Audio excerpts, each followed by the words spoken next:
Hello, in front of me is Realme X7 Max. Today I'll show you how to set custom notification sound. Firstly, go to Settings and then Sound and Vibration.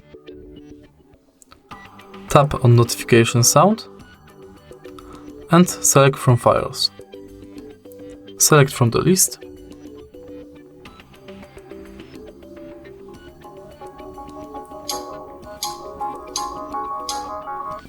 and it's set.